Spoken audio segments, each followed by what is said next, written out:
Nilustay ang iyong yaman, nirestuhan ang iyong dangal, at ngayon ay ipapalit ka sa isang basurang itinuring mong kapatid. Sa gitna kwamarangyang selebrasyon, hindi korona, kundi isang malupit na katotohanan ang tatapos sa iyong 10 taong pagtitiis. Handa ka na bang makita ang pagluhod ng mga taong umabuso sa iyong kabutihan? O hahayaan mong tuluyan nilang kuhanin ang huling hininga ng iyong kaligayahan? Ang bawat patak ng luha ay may kapalit na paniningil, isang mapait na paghihiganti, isang matamis na paglaya. Sino nga ba ang tunay na magwawagi kapag ang puso ng isang api ay naging bato na? Stella is just a bank account, Liza. Isang malamig na kasangkapan para manatiling matatag ang kumpanya. Pero ikaw ang buhay ko, ang tanging dahilan kung bakit ako bumabangon sa umaga.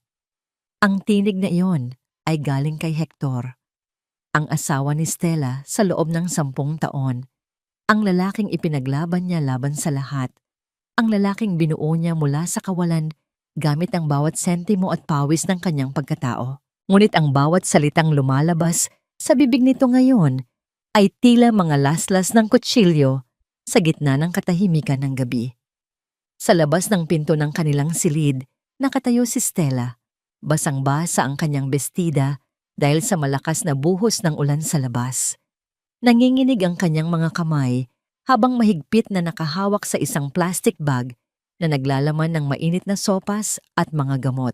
Kanina lamang, tumawag si Hector at sinabing masama ang pakiramdam nito. Kaya kahit pagod mula sa maghapong pagtatrabaho sa kumpanya, nagmadali si Stella. Iniwan niya ang lahat, binuwis ang sariling kalusugan sa ilalim ng ulan, para lamang masiguro na maayos ang kalagayan ng asawa. Gaano kalupit ang tadhana. Ang pagmamahal na itinanim niya sa loob ng isang dekada ay tinawag lamang na isang bank account ng taong pinakainiingatan niya. Dahan-dahang itinulak ni Stella ang pinto. Walang ingay. Tila isang anino na ayaw mambulabog. Ngunit ang kanyang puso ay sumisigaw na sa sakit. Ang eksenang tumambad sa kanya ay ang ikalawang dagok na tuluyang nagpaguho sa kanyang mundo. Sa loob ng kanilang kwarto, sa mismong kama kung saan sila nangako ng katapatan, nakaupo si Liza. Ang babaeng itinuring ni Stella na parang tunay na kapatid, ang ulilang inampon at pinatira niya sa sariling pamamahay dahil sa awa. Nakasuot si Liza ng isang manipis na silk robe. Hindi yon kay Liza. Iyon ang paboritong robe ni Stella. Isang regalo mula sa kanyang yumaong ina. Ang mga kamay ni Hector ay nakapulupot sa baywang ni Liza habang ang babae ay nagniningning ang mga mata sa tagumpay. Hindi ito mukhang may sakit. Ang tanging sakit sa loob ng kwartong iyon ay ang pagkatao ni Hector. Nabitawan ni Stella ang hawak na plastic. Ang lalagyan ng mainit na sopas ay bumagsak sa sahig. Nabasag at kumalat ang likido sa malamig na tiles. Ang usok mula sa mainit na sabaw ay humalo sa malamig na hangin mula sa aircon. Tila sumisimbolo sa pangarap ni Stella na unti-unti nang naglalaho. Napalingon ang dalawa, walang bakas ng pagsisisi sa mukha ni Hector.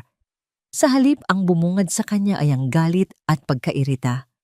Stella, anong ginagawa mo rito? Bakit hindi ka kumatok? Kita mong ginugulat mo si Liza. Asik ni Hector habang dahan-dahang bumibitaw sa pagkakayakap sa babae. Ngunit nanatiling malamig ang kanyang mga mata. Hindi makapagsalita si Stella. Ang kanyang lalamunan ay tila binabara ng tuyong buhangin. Nais niyang sumigaw. Nais niyang itanong kung bakit. Ngunit ang tanging naramdaman niya ay ang panlalamig ng kanyang mga dulo ng daliri. Ang bawat tibok ng kanyang puso ay tila isang mabigat na martilyo na pumupukpok sa kanyang dibdib. Tumingin siya kay Liza. Ang babaeng binihisan niya, pinakain, at binigyan ng bubong sa itaas ng ulo. Ngumiti si Liza ng bahagya, isang ngiting tila nanunukso, bago nagkunwaring natatakot at nagtago sa likod ni Hector. Ate Stella, sorry po, hindi ko sinasadya. Masama lang ang pakiramdam ni Kuya Hector, kaya nandito ako para alagaan siya. Malambing na sabi ni Liza, ngunit ang kanyang mga mata ay nagniningning sa katusuhan. Lumingon si Stella sa paligid ng kwartong iyon. Ang mga litrato nila ni Hector sa dingding, ang amoy ng kanyang pabango, ang lahat ng alaala ng 10 taon ay tila naging mga estranghero sa kanyang paningin. Ang bahay na binuo niya para maging kanlungan ay naging isang madilim na kulungan ng pagtataksil. Nanatiling nakatayo si Stella sa gitna ng kalat ng sopas sa sahig. Basang-basa, mag-isa, at wasak. Ang kanyang katawan ay nanginginig hindi dahil sa lamig ng ulan, kundi dahil sa bigat ng katotohanang ang taong pinag-alayan niya ng buhay ay ang siya ring kukuha nito mula sa kanya. Bank account? Bulong ni Stella sa kanyang isipan. Ang bawat sakripisyo niya para sa kumpanya, ang mga gabing hindi siya natutulog para lamang masiguro ang tagumpay ni Hector, ay iyon lamang pala ang halaga sa paningin ng asawa. Tumingin si Hector sa kanya, walang bakas ng pag-ibig, tanging paghamak. Linisin mo yang kalat mo, Stella. At sa susunod, matuto kang rumespeto ng privacy. Masyado kang emosyonal, kaya ka nagkakaganyan. Isang tanong ang nagpaulit-ulit sa isip ni Stella habang tinititigan ang 2 taong pinakamahal niya na ngayon ay siyang pumapatay sa kanya. Gaano pa karaming piraso ng puso ang kailangang madurog bago tuluyang mapagod ang isang babaeng wala ng ibang ginawa kundi ang magmahal. Ang bawat sulok ng bahay na dating itinuring ni Stella na katedral ng kanyang mga pangarap ay naging isang malamig na sementeryo ng mga alaala. Kinabukasan, hindi humingi ng paumanhin si Hector. Sa halip, ang dinala niya sa hapagkainan ay isang balitang tila laso na dahan-dahang pumapatay sa natitirang pag-asa ni Stella.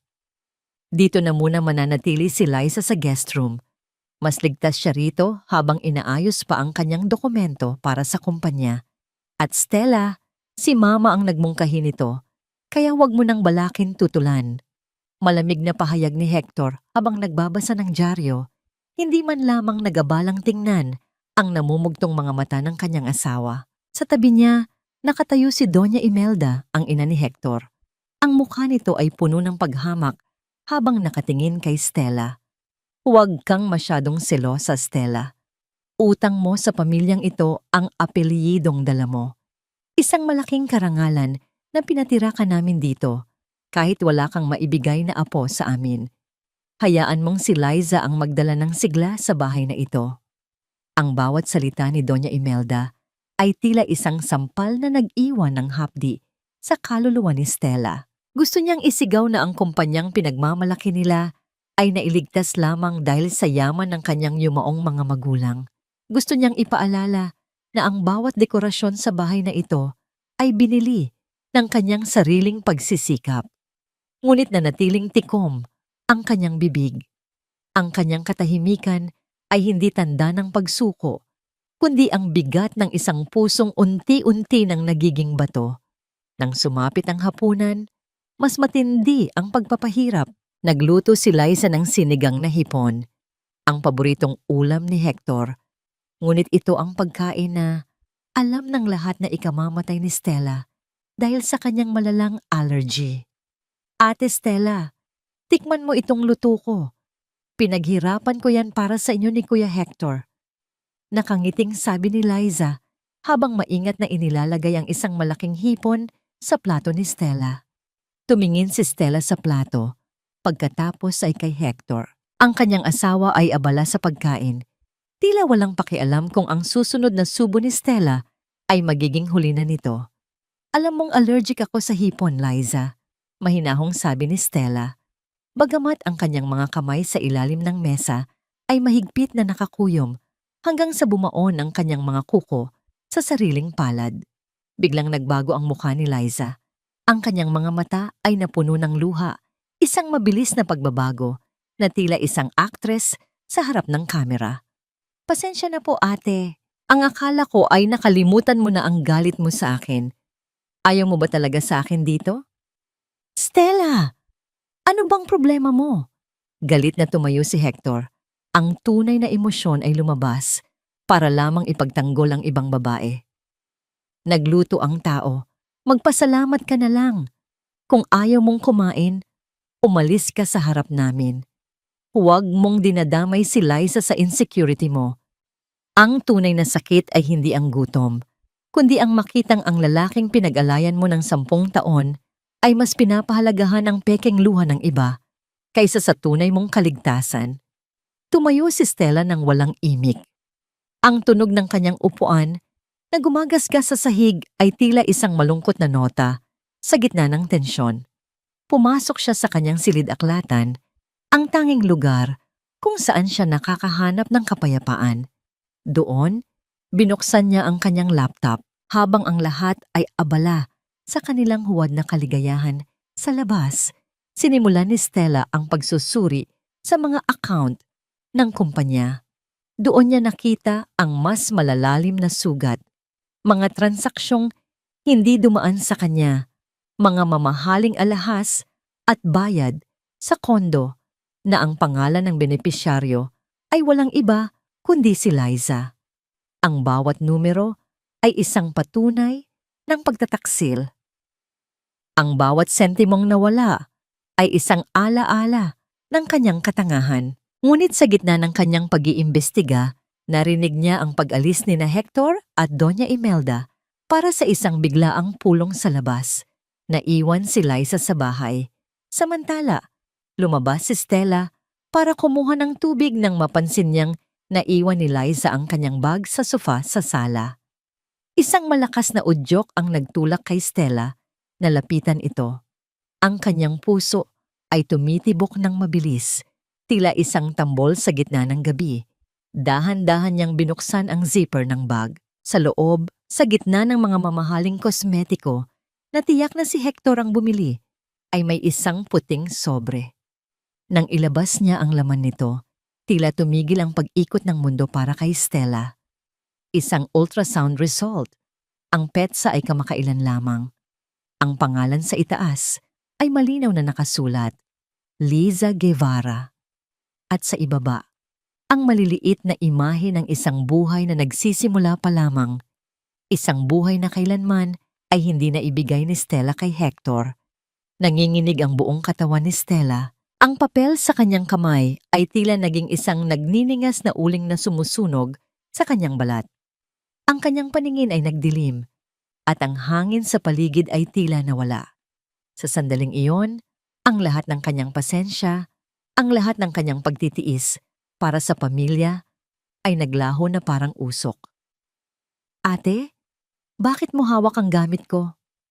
Ang tinig ni Liza mula sa hagdanan ay puno ng katusuhan, walang bakas ng pagkagulat. Sa halip, ang kanyang mukha ay dahan-dahang nagkaroon ng isang mapait at mapangyam na ngiti habang tinititigan ang namumutlang mukha ni Stella.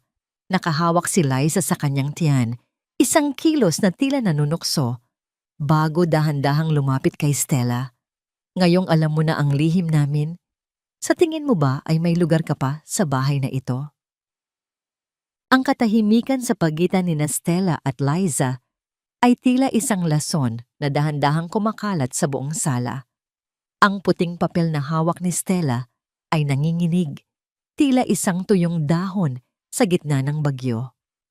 Oo, Stella, isang buhay na magpapatunay na ikaw ay isang tuyot na sanga sa pamilyang ito. Bulong ni Liza.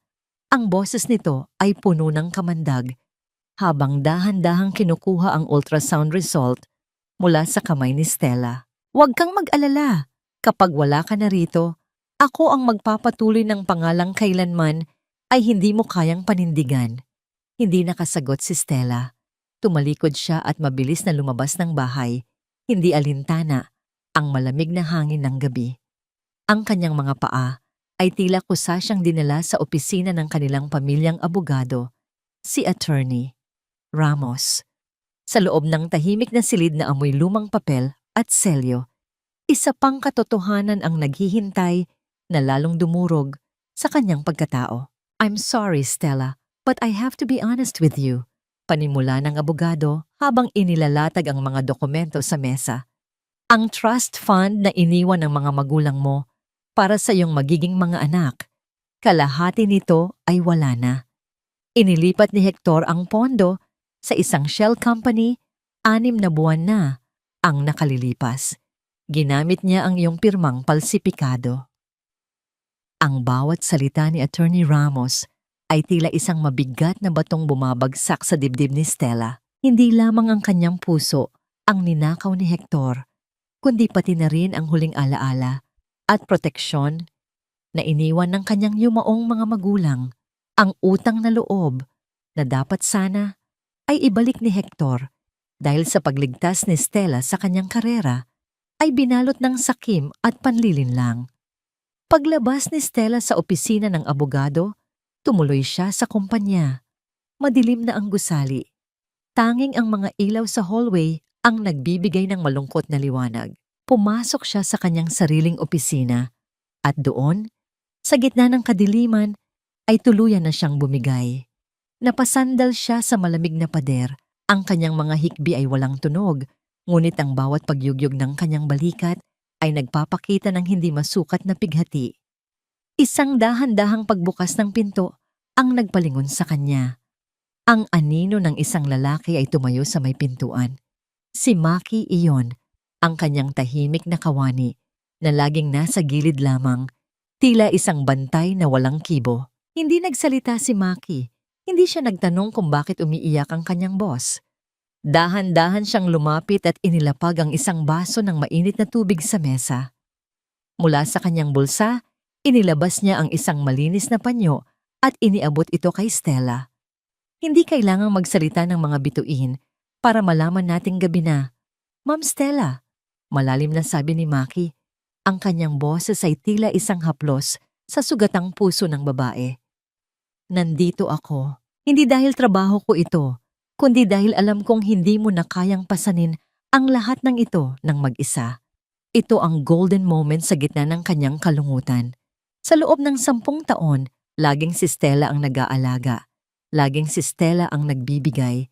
Ngunit sa sandaling ito, sa gitna ng kanyang pagkawasak, isang estranghero ang nag-alok ng balikat na walang hinihinging kapalit.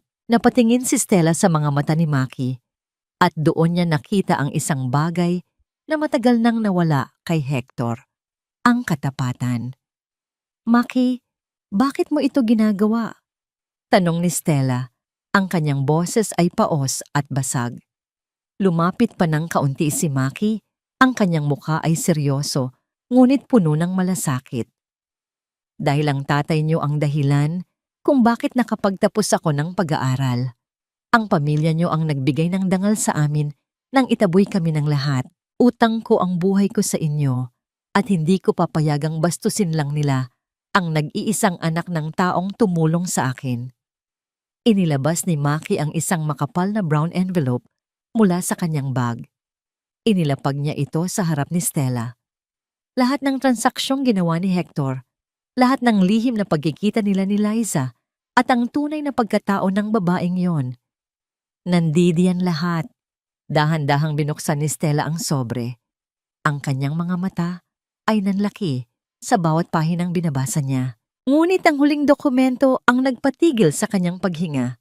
Isang litrato ng isang matandang lalaki na nasa loob ng isang sabungan sa probinsya. Ang lalaki ay buhay na buhay. Malayo sa kwento ni Liza na siya ay isang ulilang wala ng matakbuhan. Sabi ni Liza, patay na ang mga magulang niya. Sabi niya, wala na siyang matitirhan, kaya kailangan niya ng tulong ko. Bulong ni Stella, ang kanyang galit ay unti-unti nang humahalili sa kanyang lungkot. Lahat ng luha niya ay scripted, Ma'am Stella. Ang tatay niya ay isang sugar roll na binabayaran ni Hector buwan-buwan para manatiling tahimik sa probinsya. Paliwanag ni Maki, ang kanyang mga mata ay nagniningning sa determinasyon. Plano nila ito, matagal na. Napatayo si Stella, ang panyo ni Maki ay mahigpit niyang hinawakan.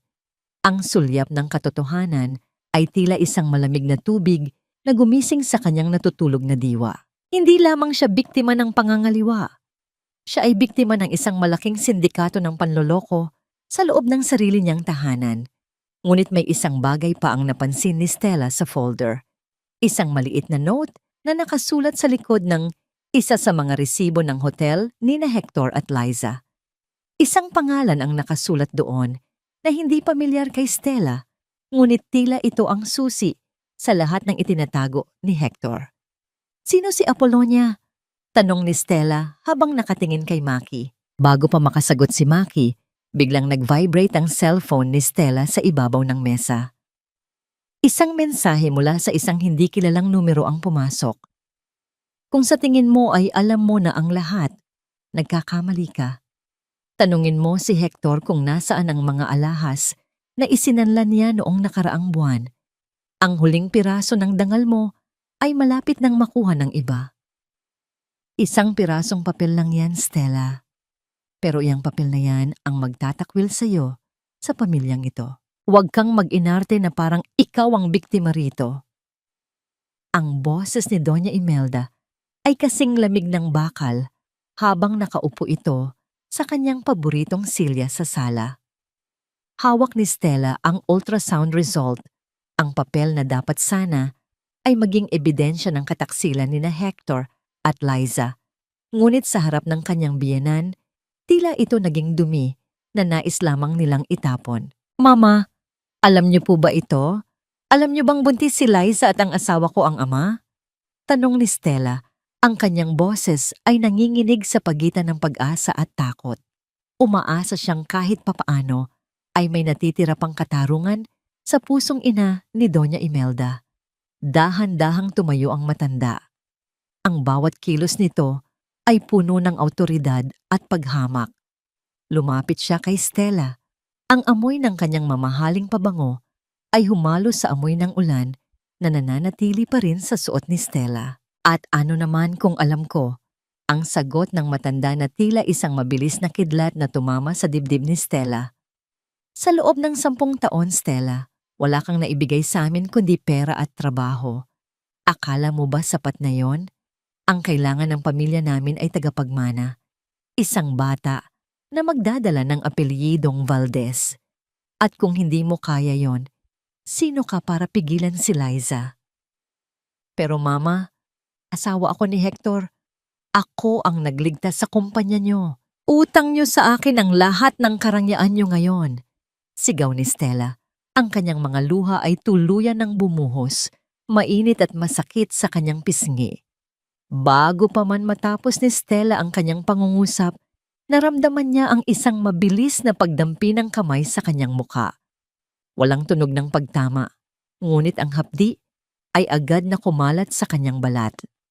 Ang kanyang ulo ay napalingon sa lakas ng sampal ni Doña Imelda. Ang kanyang tenga ay nagring at ang lasa ng dugo ay dahan-dahang gumuhit sa gilid ng kanyang labi. "Huwag mong isumbat sa akin ang pera, Stella." Asik ng matanda. Ang pera ay nawawala, pero ang dugo ay nananatili. At sa bahay na ito, ang babaeng may dala ng apo ko ang siyang mas makapangyarihan. Kaya kung ako sa'yo, tanggapin mo na lang ang kapalaran mo. Maging mabuting asawa ka, manahimik ka, at hayaan mong isilang ni Liza ang batang magpapatuloy sa amin. Napaatras si Stella. Ang bawat hakbang niya palayo ay tila paglubog sa isang malalim at madilim na hukay. Tumingin siya sa paligid ng mansyon, ang mga chandelier na kumikinang, ang mga antigong kagamitan na siya mismo ang pumili. Lahat ng yon ay tila naging mga halimaw na nakatingin sa kanya nang may pangungutya. Pumasok siya sa kanyang silid at isinara ang pinto. Hindi siya humiga. Sa halip, lumapit siya sa isang maliit na altar kung saan nakalagay ang diliha o litrato ng kanyang yumaong mga magulang. Hinawakan niya ang frame, ang kanyang mga daliri ay dahan-dahang hinahaplos ang salamin na nagpoprotekta sa kanilang ngiti. Ito ang kanyang golden moment, isang sandali ng pagbabalik sa kanyang pinagmulan. Naalala niya ang sinabi ng kanyang ama bago ito pumanaw. "Stella, ang ginto ay sinusubok sa apoy. Huwag mong hayaang matunaw ang dangal mo dahil lamang sa takot na mapag-isa." "Papa, Mama, patawad po." Bulong ni Stella sa gitna ng kadiliman. "Patawad! dahil hinayaan kong tapakan nila ang pangalang iniwan niyo sa akin. Patawad, dahil inakala kong ang pagtitiis ay tanda ng pag-ibig. Ang kanyang mga mata, na kanina lamang ay puno ng luha, ay dahan-dahang naging matigas. Ang nanginginig niyang katawan ay tumatag.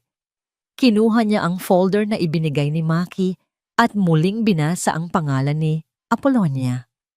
Sa sandaling iyon, ang sakit ay naging puot at ang puot ay naging isang malamig na plano. Sa kabilang bahagi ng bahay, narinig niya ang tawanan ni na Hector at Liza sa pasilyo. Ang tunog ng kanilang kaligayahan ay tila mga pako na ibinabaon sa kanyang puso. Ngunit sa halip na umiyak, huminga ng malalim si Stella. Binuksan niya ang kanyang drawer at kinuha ang isang lumang susi. Ang susi sa vault kung saan nakatago ang huling baraha ng kanyang pamilya. Isang lihim na kailanman ay hindi nalaman ni Hector. Isang lihim na sadyang itinago ng kanyang ama para sa panahong gaya nito. Panahon na para maningil ang bulong ni Stella sa katahimikan ng gabi. Ang kanyang tinig ay wala ng panginginig. Hindi lamang niyo kinuha ang asawa ko, kinuha niyo ang dangal ko. At sa bawat patak ng luhang idinulot niyo, sisiguraduhin kong isang karagatan ng pagsisisi ang ibabalik ko sa inyo. Tumayo siya at lumapit sa bintana. Ang ulan ay tumitila na, ngunit ang kidlat sa malayo ay nagbibigay ng liwanag sa kanyang mukha. Isang bagong Stella ang nakaharap sa salamin. Isang Stella na handang sunugin ang lahat para lamang makitang muling sumisikat ang araw sa kanyang sariling mundo. Ngunit bago pa man siya makahakbang, isang tunog ng pagkatok ang narinig niya sa kanyang bintana. Hindi sa pinto, kundi sa bintana. Nang buksan niya ang kurtina, nakita niya si Maki na nakatayo sa labas, basang-basa, at may hawak na isang itim na recorder. Ang kanyang mukha ay puno ng tensyon. "Ma'am Stella, kailangan niyo itong marinig." Ang tanging sabi ni Maki nang buksan ni Stella ang bintana. "Hindi lang bata ang balak nilang kunin sa inyo. Ngayong gabi, may pipirmahang dokumento si Hector na magtatanggal sa inyo bilang CEO ng kumpanya." Ang kadiliman sa loob ng opisina ay tila isang malapad na dagat ng kalungkutan at ang tanging isla ng liwanag ay ang maliit na lampara sa ibabaw ng mesa ni Stella. Ang oras ay lampas na ng hating gabi, ngunit ang bawat minuto ay tila isang mabigat na hakbang patungo sa isang labanang hindi pa alam ni Stella kung paano pananaluan. Sa tapat niya, nakaupo si Maki. Ang bawat pahina ng dokumento na kanilang sinusuri ay naglalabas ng tuyot na tunog ng papel sa gitna ng katahimikan. Walang nagsasalita, ngunit ang bawat buntong hininga ni Stella ay tila nararamdaman ni Maki sa kanyang sariling dibdib. "Ma'am Stella, kailangan niyo munang uminom nito," mahinahong sabi ni Maki habang inilalapit ang isang baso ng mainit na tsa. "Hindi po kayo makakapag-isip ng malinaw kung ang katawan niyo mismo ay bumibigay na sa pagod."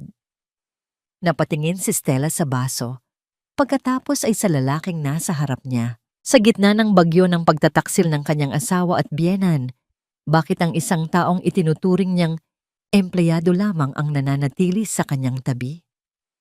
"Bakit, Maki?" tanong ni Stella. Ang kanyang boses ay tila isang marupok na sinulid. "Bakit mo itinataya ang trabaho mo, ang seguridad mo, para lang sa isang babaeng winawasak na ng sarili niyang pamilya?" Ibinaba ni Maki ang hawak niyang panulat. Ang kanyang mga mata, na laging seryoso, ay dahan-dahang lumambot. "Ma'am, noong bata pa ako nawalan kami ng lahat. Ang tatay ko ay biktima ng maling paratang at ang bahay namin ay malapit ng hatakin ng bangko. Wala kaming matakbuhan, pero ang tatay niyo, si Don Roberto, hindi siya nagdalawang isip na tulungan kami. Binayaran niya ang utang namin at binigyan niya ng dangal ang tatay ko sa pamamagitan ng trabaho." Tumigil sandali si Maki, tila tinitimbang ang bawat salita. "Sabi ni Don Roberto sa akin noon, Maki, ang tunay na kayamanan ay hindi nasa bangko, kundi nasa mga taong pinoprotektahan mo. Kaya noong pumasok ako sa kumpanyang ito, Ang pangako ko ay hindi para sa kumpanya, kundi para sa inyo. Kayo ang huling alaala ng taong nagligtas sa pamilya ko. Ang pag-amin na yon ay tila isang mainit na kumot na bumalot sa nanginginig na puso ni Stella. Sa mundong puno ng sakim, ang utang na loob ni Maki ay tila isang hiyas na nagniningning sa putikan. Sa unang pagkakataon, matapos ang mahabang panahon, naramdaman ni Stella na hindi siya nag-iisa. Ito ang kanilang golden moment, isang sandali kung saan ang pagitan ng boss at empleyado ay naglaho at ang natira na lamang ay dalawang kaluluwang nagkakaintindihan sa gitna ng dilim. Nakita ni Stella ang pagod sa mga mata ni Maki, ang pawis sa kanyang noo, at ang determinasyong hindi matatawaran. Salamat, Maki, bulong ni Stella. Dahan-dahan niyang inabot ang kamay ni Maki na nasa ibabaw ng mesa. Isang simpleng pagdampi ng mga daliri, ngunit ang kuryente ng tiwala at pasasalamat ay gumuhit sa kanilang dalawa. Salamat, dahil pinapaalala mo sa akin na may kabutihan pa sa mundo. Ngumiti ng bahagya si Maki, isang nangiting hindi nakakarating sa labi, ngunit puno ng katapatan. Gagawin natin ito, ma'am. Hindi nila makukuha ang kumpanya. Hindi nila makukuha ang dangal nyo. Ipinagpatuloy nila ang pagtatrabaho. Ang bawat ebidensya ng pagnanakaw ni Hector ay maingat nilang inayos. Ang bawat maling pirma ay kanilang itinala. Sa bawat segundong lumilipas, ang takot ni Stella ay dahan-dahang napapalitan ng isang malamig na determinasyon. Dahil sa sobrang lamig ng aircon, hindi napansin ni Stella na nanginginig na ang kanyang balikat. Nang mapansin ito ni Maki, hindi siya nagatubili. Tumayo siya, kinuha ang kanyang sariling suot na itim na jacket at maingat na ipinatong ito sa mga balikat ni Stella. Sa sandaling iyon, ang amoy ng pabango ni Maki, isang amoy ng malinis na hangin at katapatan, ay bumalot kay Stella. Napatigil siya sa kanyang ginagawa at dahan-dahang inayos ni Maki ang pagkakalagay ng jacket. Ang kanyang mga kamay ay nanatili ng ilang segundo sa balikat ng babae. Isang sandaling puno ng kilig at matinding emosyon kung saan ang bawat tibok ng puso ay tila naririnig sa tahimik na silid. Ngunit ang katahimikang iyon ay biglang winakasan ng isang marahas na pagbukas ng pinto. Ang tunog ng pinto na tumama sa pader ay tila isang pagsabog sa gitna ng gabi. Nakatayo sa pintuan si Hector. Ang kanyang muka ay mapula sa galit at ang kanyang mga mata ay nanlilisik habang nakatingin sa eksenang tumambad sa kanya. Anong kahulugan nito? Sigaw ni Hector. Ang kanyang boses ay umaalingaw-ngaw sa buong opisina. 2:00 na ng madaling araw, Stella, at nandito ka kasama ang lalaking ito. Suot ang jacket niya. Agad na tumayo si Stella. Ngunit hindi niya hinubad ang jacket ni Maki. Nanatili siyang matikas. Ang kanyang mga mata ay direktang nakatingin sa kanyang asawa na walang bakas ng takot. Trabaho ang ginagawa namin, Hector. Isang bagay na tila kinalimutan mo na dahil abala ka sa pag-aalaga sa empress mo sa bahay. Sagot ni Stella, ang kanyang tinig ay kasing lamig ng yelo. Lumapit si Hector ng mabilis. Ang kanyang mga kamao ay nakakuyom. Tumingin siya kay Maki nang may matinding paghamak. Ikaw, sino ka para hawakan ng asawa ko? Isang hamak na kawani lang na pinulot namin sa kalsada. Hahakbang sana si Hector para saktan si Maki. Ngunit bago pa man siya makalapit, humarang na si Stella sa pagitan nila. Huwag mong susubukang saktan siya, Hector. Dahil sa bawat galaw mo, mas lalo mo lang pinapatunayan kung gaano kakaliit na tao. Tumawa si Hector ng mapait, isang tawang puno ng selos at puot. Maliit na tao? Stella, tignan mo ang sarili mo. Nakikipaglandian ka sa 10 oras ng gabi habang ako ay nag-aalala sa kumpanya? Bukas na bukas din, sisiguraduhin kong wala na ang lalaking ito rito. At ikaw, huwag mong isipin na makakaligtas ka sa ginawa mo. Tinalikuran sila ni Hector at mabilis na lumabas. Ngunit bago siya tuluyang mawala, lumingon siya ng may mapang-uyam na ngiti. O nga pala, Huwag kang magulat kung bukas, pagising mo, ay wala ka na ring upuan dito sa opisina. Ang board meeting ay natapos na kaninang gabi nang wala ka. Naiwan ang katahimikan na mas nakakabingi kaysa sa sigaw ni Hector. Napatingin si Stella kay Maki at sa mga mata ng lalaki, nakita niya ang isang bagong panganib. Ma'am, ang dokumentong sinasabi niya, bulong ni Maki, ang kanyang boses ay puno ng kaba. Kailangang mahanap natin ang tunay na kopya bago sumikat ang araw. Ang sikat ng araw na pumasok sa bintana ng mansyon kinabukasan ay hindi nagdala ng pag-asa para kay Stella. Sa halip, ang bawat sinag nito ay tila naglalantad sa bawat lamat ng kanyang buhay na pilit niyang pinagdikit sa loob ng mahabang panahon. Ang gabi ng pakikipagtuo sa opisina ay nag-iwan ng malalim na itim sa ilalim ng kanyang mga mata, ngunit ang kanyang tindig ay nanatiling tuwid. Isang sugatang reyna na tumatangging ibaba ang kanyang korona. Sa hapagkainan, ang kapaligiran ay tila isang entablado ng malupit na dula. Nakasuot si Liza ng isang kulay rosas na bestida, mukhang sariwa at inosente, habang masuyong nilalagyan ng kanin ang plato ni Hector. Sa tapat nila, si Doña Imelda ay nakangiti. Isang ekspresyong kailanman ay hindi niya ibinigay kay Stella. Ate Stella nga pala, panimula ni Liza, ang boses nito ay parang huni ng ibon na may dalang lason. Narinig ko ang tungkol sa malaking gala, bukas para sa kumpanya. Nagpasama ako kay Hector kahapon para bumili ng isusuot. Sana ay hindi ka magalit, pero ang napili ko ay katulad halos ng disenyo ng isusuot mo. Ang sabi kasi ni Hector, mas bagay daw sa akin ang ganoong tabas dahil mas bata ang balat ko. Tumigil ang pagsubo ni Hector at tumingin kay Stella. Tila naghihintay ng pagsabog, ng galit o ng selos. Ngunit uminom lamang si Stella ng tubig. Ang kanyang muka ay kasing kinis ng porselana at walang bakas ng emosyon. Ayos lang, Liza. Mahinahong sagot ni Stella. Ang damit ay tela lamang. Ang nagdadala nito ay ang dangal ng taong may suot. Kung sa tingin mo ay kaya mong dalhin ang disenyo ko, sige lang. Isang karangalan ang maging inspirasyon ng isang gaya mo. Napatigil si Liza. Ang kanyang nangiti ay sandaling naging matigas. Hindi niya inaasahan ang ganoong katatag na sagot. Inaasahan niyang maglulupasay sa inggit si Stella, ngunit ang katahimikan ng asawa ni Hector ay mas nakakabaliw kaysa sa anumang sigaw. Ito ang golden moment ni Stella sa umagang iyon.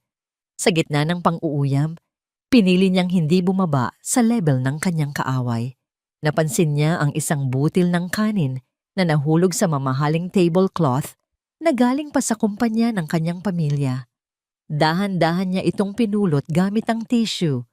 Tila sumisimbolo sa paglilinis niya ng kalat sa kanyang buhay. Stella, huwag kang masyadong kampante. Singit ni Doña Imelda, ang kanyang mga mata ay nanlilisik. Bukas sa gala, hindi lang damit ang pag-uusapan. Doon opisyal na ipakikilala si Liza bilang bagong mukha ng ating mga charity projects. At pagkatapos niyon, alam mo na kung saan ka lulugar. Hindi sumagot si Stella. Tumayo siya ng dahan-dahan. Tapos na akong kumain. Hector, magkita na lang tayo sa opisina. Marami pa tayong dapat tapusin, lalo na ang mga dokumentong sinasabi mong inaprubahan ng board. Pag-alis ni Stella, agad siyang dinala ni Maki sa isang maliit na coffee shop malayo sa kumpanya. Doon, inilabas ni Maki ang isang tablet. Ma'am, nahanap ko na ang kinaroroonan ng tatay ni Liza. Bulong ni Maki. Hindi lang siya buhay, Ma'am Stella. Galit siya kay Liza dahil ninakawan siya nito bago tumakas patungong Maynila. Ang lahat ng kwento niya tungkol sa pagiging ulila ay isang malaking kasinungalingan para makuha ang tiwala niyo at ang pera ni Sir Hector. Naramdaman ni Stella ang pagkirot ng kanyang puso. Hindi dahil sa galit, kundi dahil sa labis na panghihinayang sa kabutihang ipinakita niya sa isang ahas. Maki, siguruhin mong ligtas siya. Gusto ko siyang makita bukas, hindi sa opisina. kundi sa mismong gala.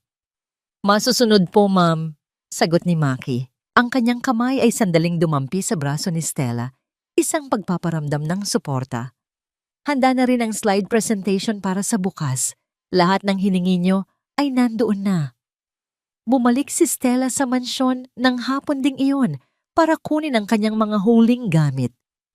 Habang naglalakad siya sa hallway, narinig niya si Liza na may kausap sa telepono sa loob ng silid ni Hector. Ano? Bakit tumatawag ka pa? Patay ka na sa kwento ko, di ba? Huwag kang mag-alala. Kapag nakuha ko na ang huling pirma ni Hector sa transfer of shares, padadadalhan kita ng barya. Pero huwag kang magpapakita rito. Asik ni Liza sa kabilang linya bago marahas na ibaba ang telepono. Napahawak si Stella sa pader. Ang bawat salitang narinig niya ay tila isang kumpirmasyon ng lahat ng hinala niya. Si Liza ay hindi lamang isang babaeng nang agaw ng asawa. Isa siyang mersenaryo na ang tanging layunin ay ubusin ang yaman ng pamilya Valdez at itapon silang lahat kapag wala nang mapapala. Pumasok si Stella sa kanyang silid at hinarap ang kanyang salamin. Kinuha niya ang isang kulay itim na bestida, hindi ang katulad ng kay Liza, kundi ang isang espesyal na tahi na itinago niya para sa isang okasyong hindi niya akalaing darating. Isang bestida ng pagluluksa para sa kanyang kasal at pagdiriwang para sa kanyang muling pagsilang. Eksaktong 6:00 ng gabi nang tumunog ang kanyang cellphone, isang unknown number. Hello? Sagot ni Stella. Ang boses sa kabilang linya ay paos, tila boses ng isang matandang lalaking maraming pinagdaanan. Si Stella ba ito? Ang asawa ni Hector? Ako ang tatay ni Liza. Kailangan mong malaman ang totoo bago mahuli ang lahat. Hindi lang pera ang ninakaw niya. May mas malalim pang dahilan kung bakit niya pinupuntirya ang asawa mo. Bago pa makapagtanong si Stella, naputol ang linya. Ang tanging narinig na lang niya ay ang tunog ng hangin sa kabilang panig. Napatingin si Stella sa labas ng bintana, kung saan ang langit ay nagiging kulay ube at kahel. Isang senyales na ang bukas ay magdadala ng isang unos na walang sino man sa pamilya Valdez ang handang harapin. Ang kumpanya ay hindi isang palaruan, Hector. At ang kasal natin ay hindi isang kontrata na maaari mong punit-punitin lang kapag nakakita ka ng bago. Ang boses ni Stella ay hindi sumigaw, ngunit umalingaw-ngaw yon sa buong bulwagan ng marangyang ballroom. Sa paligid, ang mga chandelier ay nagbibigay ng nakasisilaw na liwanag na tumatama sa mga mamahaling hiyas ng mga panauhin. Amoy ng mamahaling pabango at alak ang bumabalot sa hangin, ngunit para kay Stella, ang tanging nalalasahan niya ay ang pait ng 10 taong panloloko. Nakatayo si Hector sa gitna ng entablado. Hawak ang kamay ni Liza na suot ang puting bestidang halos kamukha ng kay Stella. Akala ni Hector ay ito na ang kanyang gabi. Ang gabing opisyal niyang ipapakilala ang bagong muka ng kumpanya at dahan-dahang itatabi si Stella sa anino. Ngunit ang bawat mata sa ballroom ay hindi nakatingin sa kanila nang may paghanga, kundi may pagkasuklam. Sa malaking screen sa likuran nila, ang video na dapat sana ay nagpapakita ng mga tagumpay ng kumpanya ay napalitan ng isang madilim na katotohanan. Ang mga litrato ni na Hector at Liza sa mga lihim nilang tagpuan, ang mga dokumentong nagpapatunay ng paglilipat ng pera sa tatay ni Liza, at ang recording ng usapan ni Liza kung paano niya uubusin ang yaman ng mga Valdez ay malinaw na nakita at narinig ng lahat. Ang bawat tibok ng puso ni Stella ay tila isang tambol na nagbibigay ng lakas sa bawat hakbang niya paakyat sa entablado. Ang kanyang mga kamay ay malamig. Ang kanyang dibdib ay tila may nakadagan na mabigat na bato. Ngunit sa kanyang mga mata ay nagniningning ang apoy ng isang babaeng wala nang takot mawala ang lahat. Ito ang kanyang golden moment. Tumingin siya sa screen, pagkatapos ay sa kanyang asawa. Nakita niya ang pamumutla ni Hector, ang panginginig ng mga labi nito, at ang pagkawala ng kanyang yabang. Sa tabi nito, si Liza ay tila isang basang sisiw na pilit nagtatago sa likod ni Hector. Ang kanyang maskara ng pagiging inosente ay tuluyan ng nadurog sa harap ng publiko. Stella, anong kalokohan ito? Nauutal na tanong ni Hector. Ang boses niya ay basag at puno ng takot. Hindi siya sinagot ni Stella. Sa halip, kinuha ni Stella ang isang baso ng pulang alak mula sa dumaang waiter. Sa gitna ng nakabibinging katahimikan ng mga panauhin, dahan-dahan siyang lumapit kay Liza. Ang bawat segundo ay tila tumigil. Ang mga mata ni Stella ay nakatitig sa puting bestida ni Liza. Ang bestidang pilit nitong ginaya para agawin ang kanyang posisyon. Sa isang mabilis ngunit eleganteng galaw, ibinuhos ni Stella ang pulang alak sa dibdib ni Liza. Ang likido ay dahan-dahang gumuhit sa puting tela, tila isang sariwang sugat na nagpapakita ng tunay na kulay ng kanilang pagtataksil. Walang sigaw, walang sabunutan, tanging ang tunog ng alak na tumatulo sa sahig ang narinig sa buong silid. Ang puti ay para sa mga malinis ang puso. Liza, mahinahong sabi ni Stella. Ang kanyang tinig ay kasing talim ng labaha. Bagay sa iyo ang pula, kulay ng dugo, kulay ng nakaw, at kulay ng laso na ipinakain mo sa pamilyang ito. Napasinghap ang mga tao. Si Doña Imelda na nasa harapang upuan ay napahawak sa kanyang dibdib. Ang kanyang muka ay naging abo sa kahihiyan. Si Hector ay hindi makagalaw, tila nanigas sa kanyang kinatatayuan habang pinapanood ang kanyang asawa na muling binabawi ang dangal na tinangka nilang kuhanin. Tumingin si Stella sa mga panauhin. Ang kanyang tindig ay tuwid at puno ng awtoridad. Ang gabing ito ay pagdiriwang ng kumpanya, ngunit ito rin ang gabi ng aking paglaya. Hector Valdez, mula sa sandaling ito, hindi mo na ako asawa at hindi mo na rin ako kasosyo. Ang bawat sentimong ninakaw mo, bawat pirma na pinalsipika mo, ay sasagutin mo sa batas. Bumaba si Stella sa entablado sa gitna ng bulungan ng mga tao. Ang bawat hakbang niya palayo ay tila pagtatanggal ng isang mabigat na kadena. Sa dulo ng ballroom, nakita niya si Maki. Nakatayo ang lalaki. Seryoso ang muka ngunit may bakas ng paghanga at pag-aalala sa kanyang mga mata. Tumango si Maki, isang tahimik na senyales na ang lahat ay handa na para sa susunod na hakbang. Ngunit bago pa man makalabas si Stella, isang boses ang pumigil sa kanya mula sa likuran. Isang boses na puno ng desperasyon at galit. Akala mo ba ay tapos na ito, Stella? Sigaw ni Hector. Ang kanyang mukha ay balot na ng puot. Wala kang mapupuntahan. Ang kumpanyang ito ay sa akin. At ang batang dala ni Liza. Siya ang magpapatuloy ng lahat. Lumingon si Stella. Isang mapait na ngiti ang gumuhit sa kanyang mga labi. Ang bata? Hector, bago mo ipagmalaki ang batang yon, siguruhin mo muna kung kanino ba talaga ang dugong dumadaloy sa kanya. Maki, ibigay mo sa kanya ang huling regalo natin. Inilabas ni Maki ang isang brown envelope at inihagis ito sa sahig sa paanan ni Hector. Isang DNA report na nakuha ni Maki mula sa lihim na pakikipagkita ni Liza sa isa pang lalaki sa probinsya. Ang tanong na naiwan sa hangin ay tila isang malamig na hangin na dumaan sa ballroom.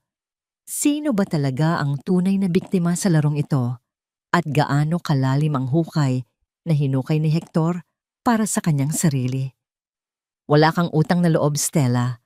Pinulot ka lang namin sa dumi at ginawang asawa ng isang Valdez, pero ito ang isusukli mo sa amin. Sinira mo ang pangalan ng pamilyang ito sa harap ng lahat. Ang sigaw ni Hector ay umaling-awngaw sa loob ng VIP suite sa likod ng ballroom. Ang kanyang mukha ay kasing pula ng alak na ibinuhos ni Stella kay Liza kanina. Habang nagwawala si Hector, si Stella naman ay nakatayo sa gitna ng silid. Dahan-dahang hinuhubad ang kanyang mga mamahaling alahas. Ang bawat piraso ng brilyante na kanyang inilalapag sa mesa ay tila mga piraso ng kanyang buhay na isa-isa niyang binibitawan. Pinulot sa dumi, Mahinahong tanong ni Stella.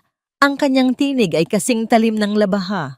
Hector, baka nakalimutan mo na ang perang ginamit mo para itayo ang kumpanyang ito ay galing sa insurance at mana ng mga magulang ko. Ang apelyidong Valdez na ipinagmamalaki mo. Ako ang naglinis niyon nung malapit na kayong makulong dahil sa utang ng tatay mo. Napatigil si Hector. Ang katotohanan ay tila isang malamig na tubig na nagpatahimik sa kanyang galit. Ngunit bago pa siya makapagsalita, lumapit si Doña Imelda. Ang kanyang mga mata ay nanlilisik sa puot. Huwag kang magmalinis, Stella. Isang pirasong papel lang ang hawak mo laban kay Liza. Hindi mo mapapatunayan na hindi kay Hector ang batang iyon. Asik ng matanda. Hindi ko na kailangang patunayan ang tungkol sa bata, Mama. Sagot ni Stella habang kinukuha ang isang asul na folder mula sa kanyang bag. Dahil habang abala kayo sa pagpaplano kung paano ako tatanggalin sa kumpanya, abala naman ako sa pakikipag-ugnayan sa National Bureau of Investigation. Inilapag ni Stella ang isang dokumento sa ibabaw ng mesa. Isang warrant of arrest para kay Hector Valdez para sa kasong qualified theft at falsification of private documents. Ang bawat sentimong kinuha mo sa trust fund ko, bawat pirma na pinalsi mo para mailipat ang mga shares sa pangalan ni Liza. Lahat iyon ay may record na, paliwanag ni Stella. Ngayong gabi, Hector, hindi lang ang kasal natin ang nagtatapos, pati ang kalayaan mo. Ang tunog ng pagbukas ng pinto ay muling narinig. Dalawang lalaking nakabarong ang pumasok, mga investigador na kanina pa naghihintay sa labas. Ang mukha ni Hector ay nawalan ng kulay. Napasandal siya sa pader. Ang kanyang mga tuhod ay tila ng hina habang dahan-dahang lumalapit ang mga awtoridad. Ito ang golden moment ng pagluluksa at paglaya. Tumingin si Stella sa kanyang kaliwang kamay. Ang gintong singsing na simbolo ng 10 taong pagtitiis ay tila naging isang mainit na bakal na pumapaso sa kanyang balat. Dahan-dahan niya itong hinila. Naramdaman niya ang hapdi ng balat na matagal na nakakulong sa ilalim ng metal. Nang tuluyan itong matanggal, naiwan ang isang maputlang marka sa kanyang daliri, isang pilat ng nakaraan. Binitiwan ni Stella ang singsing sa ibabaw ng malamig na mesa. Ang tunog ng pagtama ng ginto sa kahoy ay tila ang huling nota ng isang malungkot na awitin. Hindi ito tumalbog, bagkus ay dahan-dahang gumulong hanggang sa tumigil ito sa harap ni Hector. Itago mo yan, Hector. Isanla mo para pambayad sa abogado mo. Huling hirit ni Stella bago siya tumalikod. Naglakad siya palabas ng suite, lampas sa umiiyak na si Liza at sa nanginginig na si Doña Imelda.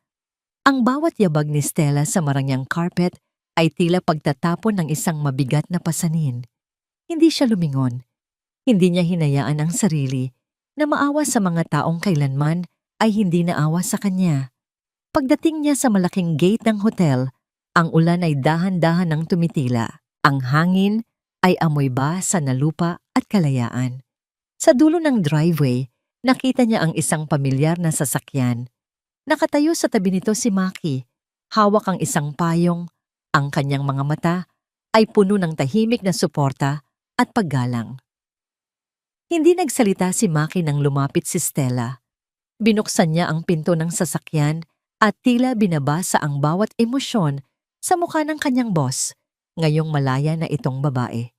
Tapos na, Maki, bulong ni Stella habang sumasakay sa loob. Hindi pa po, Ma'am Stella, sagot ni Maki habang isinasara ang pinto.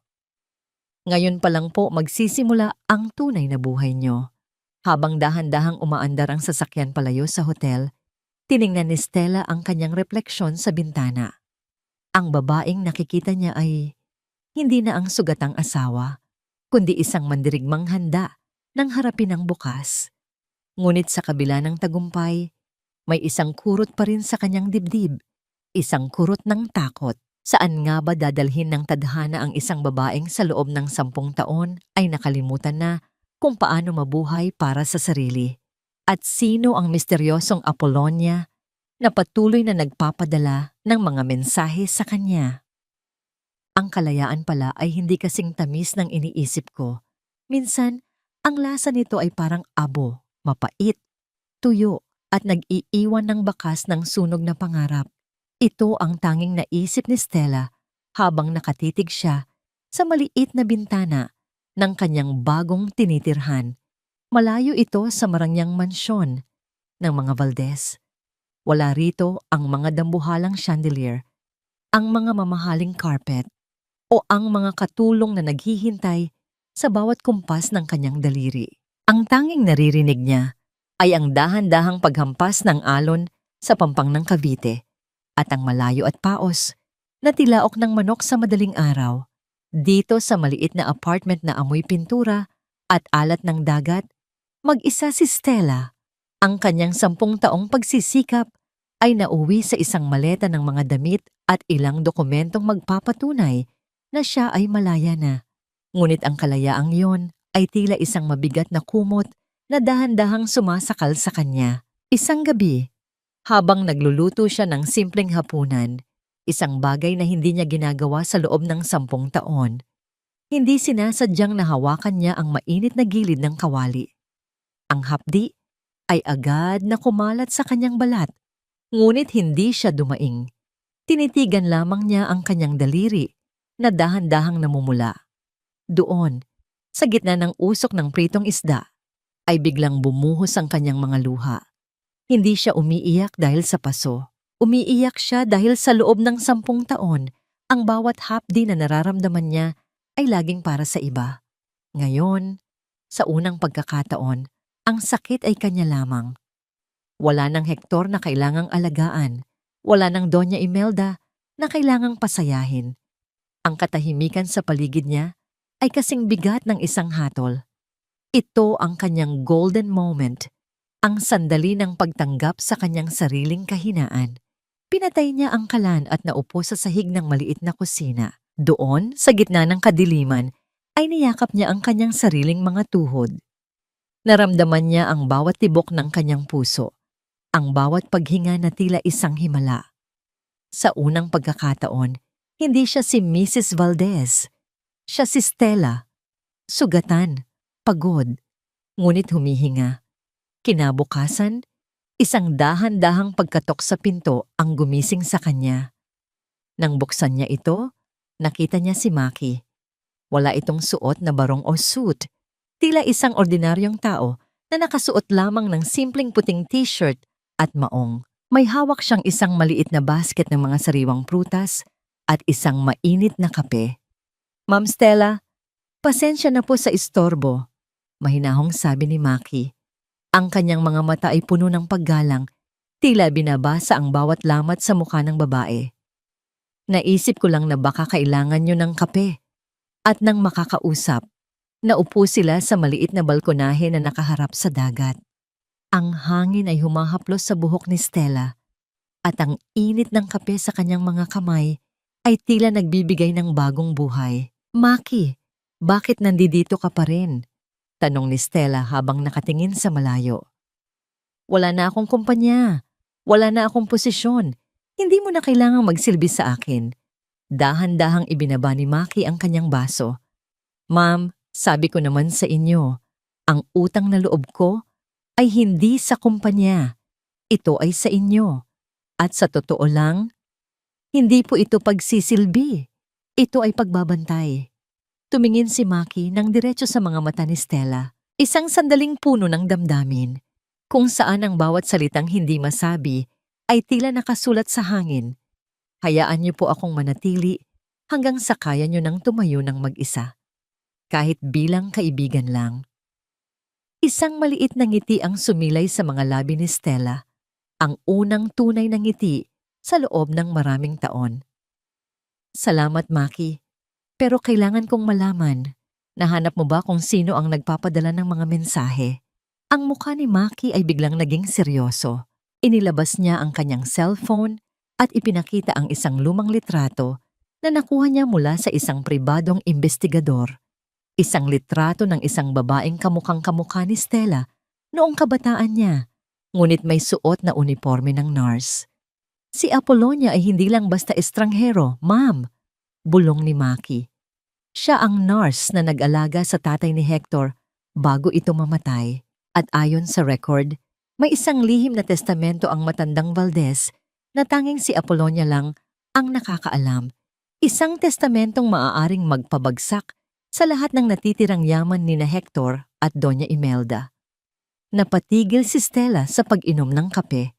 Ang misteryo ay tila isang dambuhalang alon na muling humahatak sa kanya pabalik sa gulo. Ngunit bago pa siya makapagtanong, nakita niya ang isang itim na sasakyan na dahan-dahang huminto sa tapat ng kanyang gate. Bumaba ang salamin ng sasakyan at ang tumambad sa kanila ay ang mukha ni Doña Imelda. Ngunit wala na rito ang kanyang karangyaan. Ang kanyang mga mata ay puno ng takot at ang kanyang mga kamay ay nanginginig habang hawak ang isang puting sobre. Stella, kailangan mong tulungan si Hector. Ang paos na tinig ng matanda ay tila isang pagsusumamo mula sa impyerno. Kinuha nila siya at ang hinihingi nilang kapalit ay ang lahat ng iniwan ng mga magulang mo. Tulungan mo kami, Stella. Ikaw lang ang may hawak ng mga papeles na kailangan nila upang pakawalan si Hector. Nagmamakaawa ako sa iyo bilang isang ina. Ang boses ni Doña Imelda ay hindi na ang matayog na tinig na dating naguutos sa loob ng mansyon. Ngayon, ang kanyang boses ay tila isang tuyong dahon na hinihipan ng hangin, marupok, basag at puno ng desperasyon. Nakatayo siya sa tapat ng gate ni Stella. Ang kanyang mamahaling damit ay gusot at may mantsa ng alikabok. Isang imaheng malayo sa reynang dati ay nananakit at nangaalipusta.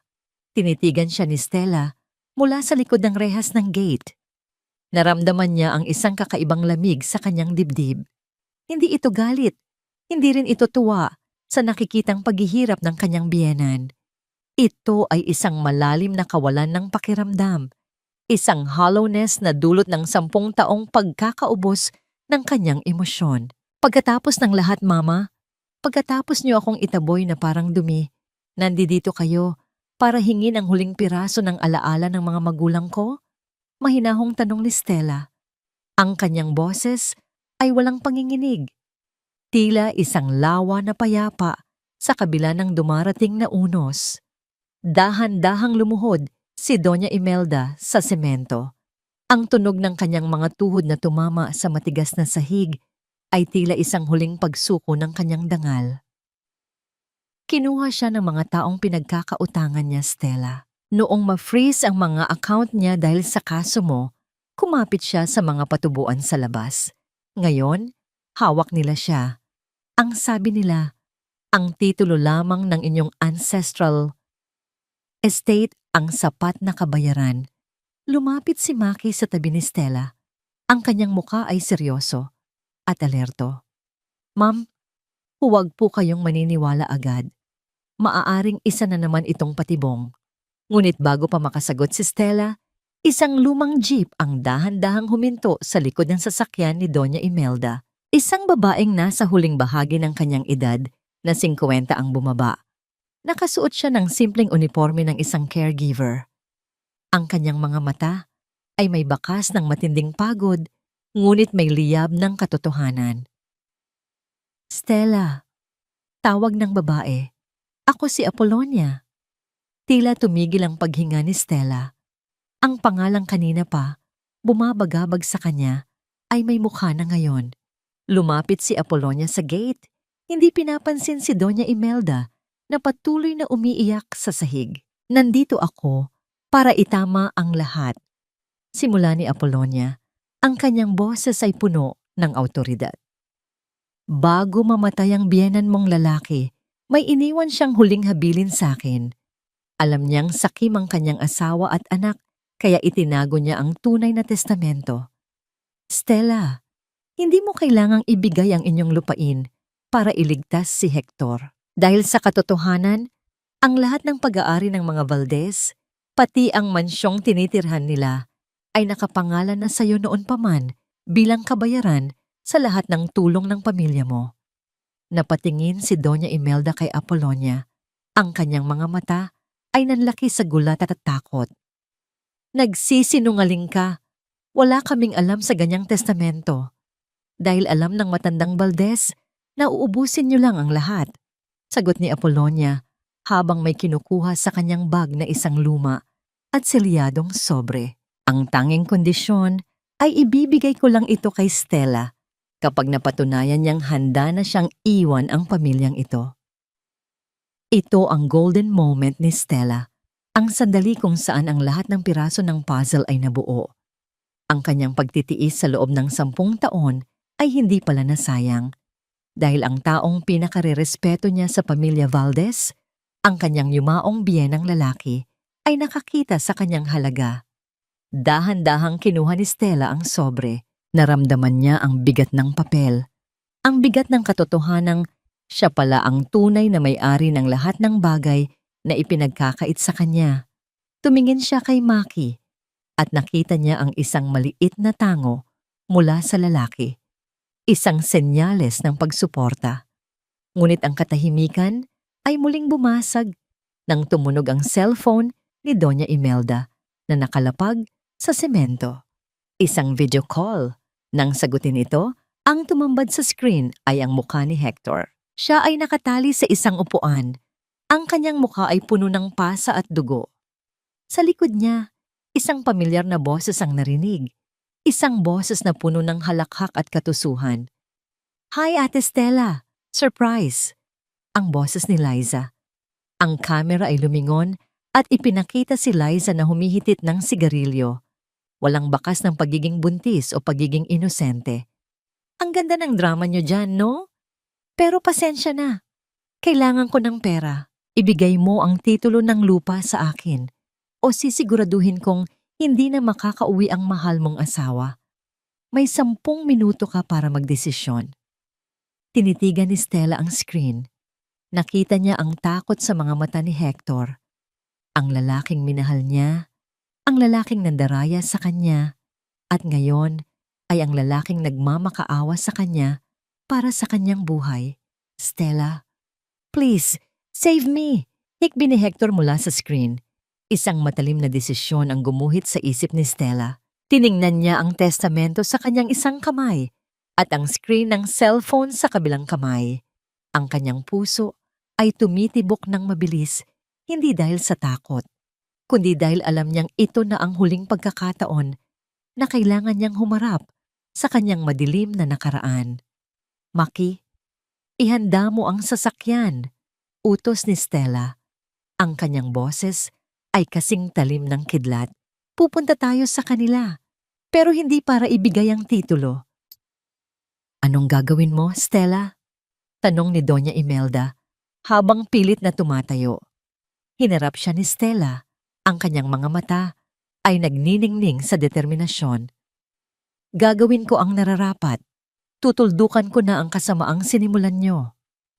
Habang paalis ang sasakyan ni Stella patungo sa taguan ni Liza, isang mensahe ang pumasok sa telepono ni Stella mula sa isang hindi kilalang numero. "Mag-ingat ka." Hindi lang si Liza ang nandoon. Ang taong bumaril sa tatay ni Maki ay kasama rin nila. Ang amoy ng kalawang lumang gulong at tuyong lupa ang sumalubong kay Stella nang pumasok siya sa loob ng abandonadong bodega sa labas ng lungsod. Ang bawat yabag ng kanyang sapatos sa semento ay tila isang malungkot na kampana na nagbabadya ng katapusan. Sa kabila ng dilim, nanatiling matikas ang kanyang tindig. Sa likuran niya, tila isang aninong hindi humihiwalay si Maki. Ang kanyang mga mata ay matalas na nagmamasid sa bawat sulok. "Nandito na ako, Liza. Pakawalan mo na si Hector." Ang boses ni Stella ay mahinhin, ngunit puno ng awtoridad na hindi matitibag. Isang matunog na halakhak ang pumunit sa katahimikan. Mula sa likod ng isang tumpok ng mga kahoy, lumabas si Liza. Wala na ang kanyang maskara ng pagiging inosente. Ang kanyang buhok ay magulo, ang kanyang mga mata ay nanlilisik sa sakim, at hawak niya ang isang matalim na patalim na malapit sa leeg ni Hector. Si Hector naman, na nakatali sa isang upuan, ay tila isang basang sisiw. Nanginginig, umiiyak, at pilit na humihingi ng tulong sa asawang dati ay hinahamak niya. Ang bilis mo talaga, Ate Stella. Pero nasaan ang titulo? Nasaan ang mga papeles? Asik ni Liza habang lalong idinidiin ang patalim sa balat ni Hector. Isang manipis na guhit ng pula ang lumitaw, ngunit walang tunog ng paghihirap ang lumabas kay Stella. Ang kanyang puso ay tila naging bato na sa harap ng lalaking ito. Narito ang lahat, Liza, sabi ni Stella habang itataas ang sobre mula kay Apollonia. Ngunit bago ko ibigay ito, gusto kong marinig mula sa'yo. Bakit? Bakit kailangan mong gawin ang lahat ng ito? Binigyan kita ng tahanan. Itinuring kitang kapatid. Kapatid? Tumawa muli si Liza isang tawang puno ng pait. Pinagmukha mo akong kawawa, Stella. Lagi kang nasa itaas. Laging ikaw ang perpekto. Gusto kong makita kang bumagsak. Gusto kong kunin ang lahat ng sayo dahil iyon ang nararapat sa akin. At si Hector, isang tanga na madaling bulahin. Ginamit ko lang siya para makuha ang yaman niyo. Narinig ni Hector ang lahat. Ang kanyang mga luha ay mas lalong bumuhos. Ang babaeng akala niya ay nagmamahal sa kanya ay turing lamang pala sa kanya ay isang kasangkapan.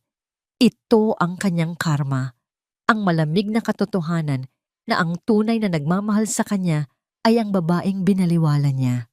Biglang lumabas ang isang lalaki mula sa dilim sa likod ni Liza. Isang lalaking may malaking peklat sa mukha at may malamig na tingin. Nang makita siya ni Maki, naramdaman ni Stella ang biglang pagtigas ng katawan ng kanyang kawani. Benjo, ang pabulong na sabi ni Maki, ang kanyang boses ay puno ng puot. Ikaw ang pumatay sa tatay ko. Ang lalaking nagngangalang Benjo ay ngumisi lamang. Maliit na mundo, di ba? Ngayon, ibigay niyo ang mga papeles. Kung ayaw niyong maging katulad ng matandang yun ang inyong katapusan. Akala niyo ba ay ganoon kadali ito? Ang pang-uuyam ni Benjo habang dahan-dahang inilalabas ang isang itim na baril mula sa kanyang baywang. Maki, ang tatay mo ay namatay dahil sa sobrang pakikialam. Huwag mong hayaang sumunod ka sa kanya ngayon. Ramdam ni Stella ang panginginig ng mga kamay ni Maki sa kanyang likuran. Hindi ito panginginig ng takot, kundi ng nag-aalab na galit na 10 taon nang nakakulong sa kanyang dibdib. Ngunit bago pa man makagawa ng maling hakbang si Maki, humarap si Stella sa direksyon ni Benjo. Ang kanyang mga mata ay hindi kumukurap, tila isang salamin na nagpapakita ng kawalan ng takot. Ibigay mo ang mga papeles, Stella. Ngayon na! Sigaw ni Liza. Ang kanyang boses ay nagiging matinis sa sobrang desperasyon. Gusto ko ang lahat. Ang mansyon, ang shares, ang perang ninakaw ni Hector. Lahat iyan ay kailangan kong makuha. Dahan-dahang itinaas ni Stella ang sobre. Ang bawat galaw niya ay tila isang dula na pinag-isipang mabuti. Liza, ang sabi mo ay gusto mo ang yaman ng mga Valdez? Narito ang lahat. Ngunit ang hindi mo alam, ang yamang ito ay may kasamang sumpa. Ang bawat sentimong nakuha ni na Hector at Doña Imelda ay galing sa dumi. Ang kumpanyang gusto mong hawakan ay nakabaon sa utang na hindi mo kayang bayaran. Napatigil si Liza. Ang kanyang pagkakahawak sa patalim ay dahan-dahang lumuwag. Sa sandaling iyon, tumingin si Stella kay Hector. Ang kanyang dating asawa ay nakatitig sa kanya. Mga matang puno ng pagsisisi, lungkot at matinding kahihiyan. Isang tahimik na paghingi ng tawad ang nababasa ni Stella sa mga luhang dumadaloy sa maruming mukha ni Hector. Ito ang golden moment ng pagtutuos. Tumingin si Stella kay Benjo, pagkatapos ay kay Liza. Hindi niyo makukuha ang gusto niyo, dahil ang sobrang ito ay hindi naglalaman ng mga titulo. Ano?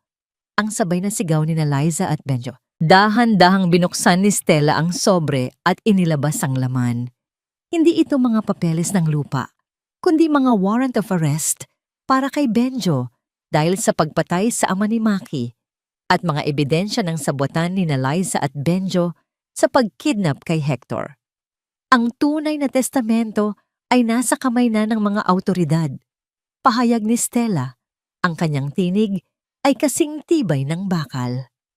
Sa sandaling pumasok kami rito, pinaligiran na ng mga pulis ang bodegang ito. Wala na kayong takas. Biglang nagkagulo. Sinubukan ni Benjo na itutok ang baril kay Stella. Ngunit bago pa man siya makakalabit ng gatilyo, mabilis na sumugod si Maki. Walang tunog ng putok, kundi ang marahas na pagbuno ng dalawang lalaki sa sahig. Ang tunog ng mga katawang bumabagsak sa semento at ang paghingal ng mga taong naglalaban para sa kanilang buhay ang bumalot sa bodega. Sinubukan ni Liza na tumakas habang hila-hila si Hector, ngunit dahil sa gulat at panghihina, natumba silang dalawa sa tumpok ng mga lumang gulong. Lumapit si Stella kay Liza. Wala siyang galit na nakita sa sarili, tanging matinding awa para sa isang babaeng nabulag ng ambisyon. Tapos na ang laro, Liza, bulong ni Stella. Narinig ang malakas na pagbukas ng mga pinto ng bodega mula sa iba't ibang direksyon. Ang mga sinag ng flashlight ay tila mga espada ng liwanag na tumusok sa kadiliman. Ang tunog ng mga sapatos ng mga pulis na tumatakbo sa semento ay naghudyat ng katapusan ng gabi. Dinala ng mga awtoridad si Benjo at Liza. Habang pinaposa si Liza, lumingon siya kay Stella. Ang kanyang mga mata ay puno pa rin ng puot. Ngunit ang kanyang mga labi ay nanginginig. Si Hector naman ay dahan-dahang kinalagan ni Maki. Nang makalaya si Hector, hindi siya tumayo agad. Nanatili siyang nakaluhod sa paanan ni Stella. Ang kanyang mga balikat ay nayuyugyog sa pag-iyak. Stella, patawad! Patawad sa lahat! Tinitigan siya ni Stella. Ang lalaking ito ang sumira sa kanyang 10 taon. Ang lalaking ito ang nandaraya sa kanya. Ngunit sa halip na sipa o mura, ang tanging ginawa ni Stella ay ang dahan-dahang paglayo. Ang pagtitiwala ay tila isang basag na kristal. Maaari mong pulutin ang mga piraso, ngunit hindi mo na maibabalik ang dati nitong ningning. Hector, ang patawad ay ibinibigay para sa katahimikan ng puso ko, hindi para bumalik tayo sa dati. Ang huling sabi ni Stella bago siya tumalikod. Lumapit si Maki kay Stella. Ang kanyang mukha ay may mga galos mula sa pakikipagbuno, ngunit ang kanyang mga mata ay payapa na. Ang katarungan para sa kanyang ama ay nakamit na rin sa wakas. Dahan-dahang hinawakan ni Maki ang kamay ni Stella, isang haplos na nagdadala ng init at pangako ng bagong simula. Ngunit habang lumalabas sila ng bodega, isang huling anino ang humarang sa kanilang daan. Si Doña Imelda. Nakatayo siya sa labas, basang-basa ng ulan, at may hawak na isang liham na may selyo ng pamilya Valdez. Stella. Hindi pa tapos ang lahat. Ang nanginginig na tinig ng matanda. May isang huling lihim ang tatay ni Hector. Isang lihim na maaaring magpabago sa buong pagkatao mo. Lumipas ang 6 na buwan mula nang gumuho ang mamanmum ang mga pader ng kasinungalingan sa loob ng mansyon ng mga Valdez. Ang bawat sugat na iniwan ng gabi sa bodega ay dahan-dahang naghilom, hindi dahil sa nakalimutan na ang lahat, kundi dahil pinili ni Stella na wag nang lumingon pa sa apoy na tumupok sa kanyang nakaraan sa isang maliit na bahay sa pampang ng dagat, kung saan ang amoy ng alat ay humahalo sa samyo ng mga sariwang bulaklak sa hardin. Doon natagpuan ni Stella ang kapayapaang ipinagkait sa kanya ng 10 taon. Wala na ang mabigat na kolorete sa kanyang mukha. Wala na ang mga mamahaling alahas na tila mga kadenang ginto. Ngayon, ang suot niya ay isang simpleng puting bestida at sa kanyang mga mata ay nagniningning ang isang uri ng liwanag na hindi kayang ibigay ng anumang brilyante. Ang liwanag ng pagmamahal sa sarili. Ang huling lihim na ibinigay ni Doña Imelda sa kanya noong gabing iyon ay hindi pala isang pananakot. Ang liham mula sa yumaong biyena ni Stella ay nagsasaad ng isang katotohanang matagal nang itinago, na ang tatay ni Stella at ang matandang Valdez ay matalik na magkaibigan na nagkasundong pagsamahin ang kanilang yaman para sa kapakanan ni Stella. Ang lahat ng hirap na dinanas ni Stella ay hindi pala dahil siya ay pinulot lang, kundi dahil siya ang tunay na pundasyon ng lahat ng kayamanan ng pamilya Valdez. Ang pagtataksil ni Hector ay hindi lang panloloko sa asawa, kundi isang pagtatangka na agawin ang isang legasiya na kailanman ay hindi naging kanya. Dinalaw ni Stella si Hector sa huling pagkakataon bago ito pumasok sa loob ng piitan para sa kanyang sentensya. Nakita niya ang isang lalaking wala nang natitirang yabang. Ang mga mata ni Hector ay puno ng pagsisisi, tila isang kandilang paubos na ang mitya. Stella, hindi ko nahihilingin na bumalik ka, bulong ni Hector sa likod ng salamin ng visiting area. Sapat na sa akin na malaman mong sa bawat gabi rito sa loob, ang tanging naaalala ko ay ang baynyo kabutihan mo na sinayang ko. Patawarin mo ako, Stella. Hindi dahil karapat-dapat ako, kundi dahil kailangan mong maging malaya sa bigat ng galit mo sa akin. Hindi sumagot si Stella ng mabilis. Tinitigan niya ang lalaking dati ay sentro ng kanyang mundo. Sa sandaling iyon, naramdaman niya ang huling pigtas ng tali ng kanilang nakaraan. Pinatatawad na kita, Hector. Mahinahong sagot ni Stella. Hindi dahil sa mahal pa kita, kundi dahil ayaw ko nang magdala ng anumang bahagi mo sa bagong buhay ko. Tapos na tayo. Si Liza naman ay nahaharap sa mahabang taon sa kulungan kasama si Benjo. Ang batang akala ni Hector ay sa kanya ay hindi pala totoo. Isang malaking palabas lamang ni Liza para makuha ang yaman ng mga Valdez. Ang karma ay tila isang malupit na guro na nagturo kay Liza na ang bawat itinanim na kasamaan ay may katumbas na pait sa dulo. Si Doña Imelda ay naiwang mag-isa sa isang maliit na bahay sa probinsya.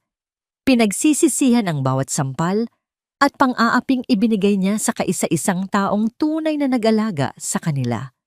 Habang papalubog ang araw sa tapat ng bahay ni Stella, lumapit sa kanya si Maki, ang kanyang kawani na naging sandigan niya sa pinakamadilim na bahagi ng kanyang buhay. Hindi na Ma'am Stella ang tawag nito sa kanya, kundi Stella, isang simpleng pagkilala sa isang babaeng pantay na sa kanyang paningin. Handa na ang hapunan, Stella, mungkahi ni Maki. Dahan-dahan niyang inabot ang kamay ni Stella, isang haplos na puno ng pag-asa at hindi nagmamadaling pag-ibig. Walang mga salitang mahal kita dahil ang bawat kilos ni Maki sa mga nagdaang buwan ay sapat na para maramdaman ni Stella ang katapatan na hindi niya nakita kay Hector. Napasandal si Stella sa balikat ni Maki habang pinagmamasdan ang paghalik ng langit sa dagat. Ang kulay kahel at ube ng takip silim ay tila isang pangako na ang bawat pagtatapos ay may dalang bagong simula. Maki, salamat, bulong ni Stella. Salamat dahil tinuruan mo akong makita na ang halaga ko ay hindi nakadepende sa kung sino ang kasama ko, kundi sa kung sino ako kapag mag-isa na ako. Ngumiti si Maki, isang nangiting kasing init ng sikat ng araw. Nandito lang ako, Stella, hanggat kailangan mo ng kasama sa panonood ng bawat paglubog at pagsikat ng araw. Ang kwento ni Stella ay hindi nagtatapos sa paghihiganti. Nagtatapos ito sa paghilom. Sa bawat patak ng luha na ibinuhos niya noong mga nakaraang taon, isang bagong bulaklak ng katatagan ang sumibol sa kanyang puso. Ang tunay na tagumpay ay hindi ang makitang naghihirap ang mga kaaway, kundi ang makita ang sarili na muling nakakangiti, malaya at punong-puno ng pag-asa. Dahil sa huli, ang pag-ibig na pinakamahalaga ay ang pag-ibig na ibinibigay natin sa ating sarili matapos nating mapagtagumpayan ang pinakamalakas na bagyo ng buhay. Ang giyera ay tapos na at si Stella ay sa wakas ay nakauwi na sa kanyang tunay na tahanan, ang sarili niyang puso.